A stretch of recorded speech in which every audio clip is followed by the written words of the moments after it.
শুক্রবার মানেই হচ্ছে একটু অন্যরকম খাওয়া দাওয়া খেতে হবে। এটা আসলে আমাদের ভিতরে কেমন যেন একটা গেঁথে গেছে। তো এই সপ্তাহে আমি করেছিলাম মরক পোলাও। তো এই মরক পোলাও করার জন্য আমি যে প্রিপারেশনগুলো নিয়েছিলাম বা যেভাবে রান্না করেছি সেই পুরো রেসিপিটা আমি আপনাদের সাথে শেয়ার করব। আমি খুবই সহজভাবে এই রেসিপিটা করেছি। যাই হোক, আমি এই পুরো রেসিপিটা দেখে দিচ্ছি, এভাবে করে দেখবেন, খুবই মজা হয়। তো আমি এখানে একটা মুরগি রোস্টের সাইজ করে কেটে নিয়েছি, সোনালী মুরগি।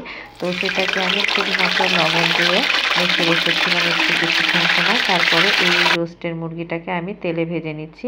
খুব বেশি ভাজতে হবে না, হালকা ভাজলেই হবে। এই যে দেখেন, আমি খুবই হালকা করে এই মুরগিটাকে ভেজে নিয়েছিলাম। মোটামুটি এইরকম করে ভেজে নিয়ে আমি মুরগিগুলোকে তেল থেকে তুলে নিয়েছিলাম। আমি প্যানের মধ্যে কিন্তু একটু বেশি তেল দিয়েছিলাম, কারণ এই তেলটা দিয়ে আমি বাকি অন্য প্রসেসগুলো করব।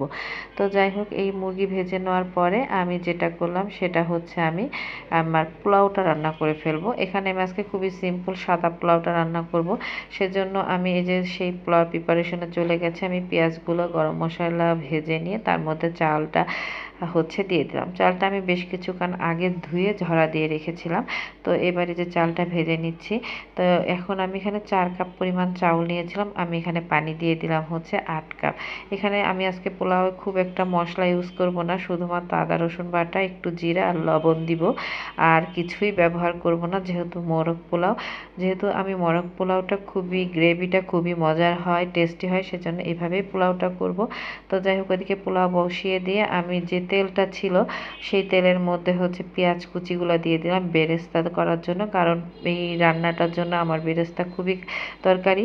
যাই হোক, বেরেস্তা মূলত আমার এই মোরগ পোলাওয়ের যে মুরগির মাংসটা সেটাকে অন্যরকম টেস্টি করবে। তো এখানে আমি জয়ত্রী, জয়ফল, শাহি জিরা হচ্ছে গরম মশলা সমস্ত কিছু একটু গরম করে পাটায় বেটে নিয়েছিলাম। আপনারা চাইলে ব্লেন্ডারে বেটে নিতে পারেন। আমি এই যে মোরগ পোলাওয়ের জন্য একটা প্যানে 1 কাপ পরিমাণ তেল দিয়ে দিয়েছি। সেই তেলের মধ্যে আমি খানিকটা পেঁয়াজ বাটা দিয়ে দিয়েছি। তার মধ্যে দিয়ে দিলাম হচ্ছে জিরার গুঁড়া, ধনিয়ার গুঁড়া। পেঁয়াজ বাটাটা যখন একটু ঘন হয়ে আসবে, আদা রসুন বাটা ভাজা ভাজা হয়ে আসবে, সরি, তো তখন তার মধ্যে একে একে সব মশলা দিয়ে দেবো, হলুদ বাদে। আমি মরিচের গুঁড়াও দিয়ে দিয়েছিলাম ঝালের জন্য, যাতে, আর মরিচের গুঁড়োটা দিলে হয় কি কালারটা খুব সুন্দর আসে। কাঁচা মরিচেও করতে পারেন। এখানে আমি একটা মিশ্রণ বানাচ্ছি। এখানে আমি নিয়ে নিয়েছি হচ্ছে টক দই, টমেটো সস, পেঁয়াজের যে বেরেস্তা নিয়েছিলাম সেটা, আর বাদাম বাটা। এটা আমি দুধ দিয়ে সুন্দর করে গুলিয়ে নিয়েছি। যাই হোক, এদিকে দেখেন আমার মশলা কষানোটাও প্রায় হয়ে আসছে, খুবই সুন্দর হয়েছে দেখতে। এখন আমি যে এই মিশ্রণটা করেছিলাম স্পেশালভাবে, এটাই মূলত এই মোরগ পোলাওয়ের টেস্টটাকে দ্বিগুণ করে দেবে। তাই হোক, এটাকে আমি খানিকটা সময় কষিয়ে নেব। এটা যখন মোটামুটি কষানো হয়ে আসবে, দেখেন প্রায় কষানো হয়েই আসছে, তখন আমি এর মধ্যে এই যে এই রোস্টগুলা দিয়ে দেব। দিয়ে একটু সময় আমি এগুলাকে কষিয়ে নেব। এই যে মুরগির মাংসটা দিয়ে দিচ্ছি।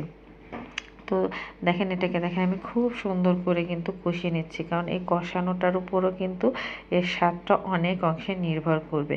যখন মোটামুটি এটা কষানো হয়ে আসবে, দেখেন কষানো প্রায় হয়ে আসছে, নিচের দিকে মশলাটা প্রায় লেগে যাওয়ার মতো হবে, সেজন্য বারে বারে কিন্তু এটাকে নেড়ে দিতে হবে, না হলে কিন্তু নিচের দিকে মশলাটা লেগে যাবে।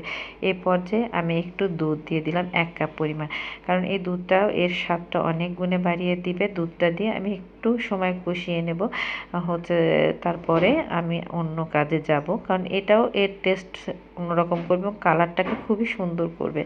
তো এর মধ্যে কিন্তু আমি একটু চিনিও ব্যবহার করেছি। চিনি দেওয়াতে হচ্ছে আপনার এর স্বাদটা একটু বাড়িয়ে দেয়। তারপরে আমি প্রয়োজন মতো মানে ঝোলটা দিব, যেটাকে বলে পানি দিয়ে এটা কিছু সময় রান্না করে নেব। এই যে হয়ে গেছে আমার মরগ পোলাওয়ের, আর এই যে মরগটা আর কি মাংসটা, এই যে দেখেন কত সুন্দর একটা কালার আসছে যখন এটা ঠান্ডা আসছে। আর গ্রেভিটাও খুবই সুন্দর ঘন হয়ে আসছে, যেটা আমরা সাধারণত বিয়ে বাড়িতে খাই। আমি আসলে পোলাওয়ের মধ্যে এটা দিই নাই, এই যে আমি আলাদা করে এটা এরকম করে আপনাদেরকে দেখালাম। তো কেমন হয়েছে আজকে আমার রান্না? যদি ভালো লাগে তাহলে একটা লাইক দিয়ে আমার পাশে থাকবেন।